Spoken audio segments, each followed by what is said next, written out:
ఉప్పులో, కల్లుప్పులో, నార్మల్ ఉప్పులో, పికిల్స్‌లో గానీ, పసుపులో గానీ, కొన్ని మసాలాస్‌లో గానీ స్టీల్ స్పూన్స్ మనకి రస్టీగా అవ్వడము, ఎరోడ్ అవ్వడము, ఐ మీన్ స్పూన్‌ని తినేస్తదనమాట. ఆ స్పైస్. అండ్ స్పైస్‌కి గూడా ఒకవేళ ఆ స్పూన్ ఒక ఐ మీన్ ఆ మెటల్ ఒక రస్ట్ రిలేటెడ్ స్టఫ్ అయినా గానీ స్పైస్‌లోకి గానీ, ఉప్పులోకి గానీ లీచ్ అవుతా ఉంటది పికిల్స్‌లో గానీ. అలాంటప్పుడు మనకి బెస్ట్ స్పూన్స్ ఏంటంటే నేను సెరామిక్ స్పూన్ తీసుకున్నానండి. ఇవి అసలెక్కడ మనకి ఎట్లా గూడా మిక్స్ అవ్వదనమాట దాంట్లోకి. ఐ మీన్ దీంట్లో ఉన్న పార్టికల్స్ ఫుడ్‌లోకి మిక్స్ అవ్వవు, ఏమీ మిక్స్ అవ్వనమాట. ఇవి సాల్ట్‌కి గానీ, పికిల్స్‌కి గానీ వాడుకోవచ్చు. ఇదిగోండి నేను కల్లుప్పులో ఇంకొకటి పెట్టుకున్నా. డిస్పోజబుల్ స్పూన్ అండి. ఇది కొద్ది వైడ్‌గా ఉంది. స్పూన్ లెక్క. డిస్పోజబుల్ స్పూన్ ఒక బెటర్ థింగ్ ఏంటంటే అండి, ఇప్పుడు మనకొక 1 మంత్‌కో, 2 మంత్స్‌కో స్పూన్స్ కడుక్కుంటాం, వాష్ చేసుకుంటాం కదా!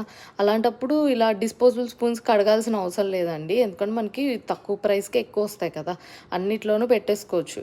ఎందుకంటే వుడ్ స్పూన్స్ కొద్ది మాయిశ్చర్ అట్రాక్ట్ చేస్తది. కడిగినప్పుడు ఏంటంటే ఎంత మనం క్లీన్ చేసినా వుడ్ పీల్చుకునే తత్వంతో మన సోప్ రిలేటెడ్ అయిన ఆ కెమికల్స్ అయినా ఎక్కడ పీల్చుకుంటాయని ఉంటది.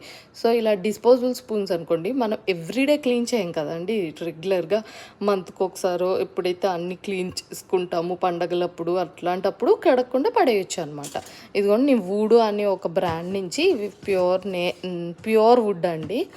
దీంట్లో ఇంకేం లేదు. సో, ఇలా డిస్పోజబుల్ స్పూన్స్ అన్నీ బాక్స్‌లో వచ్చినాయనమాట. సో, అట్లాగా నేను ఎప్పుడైనా ఇంట్లో గూడా నేను plastic spoons, plastic cutlery avoid చేస్తానండి.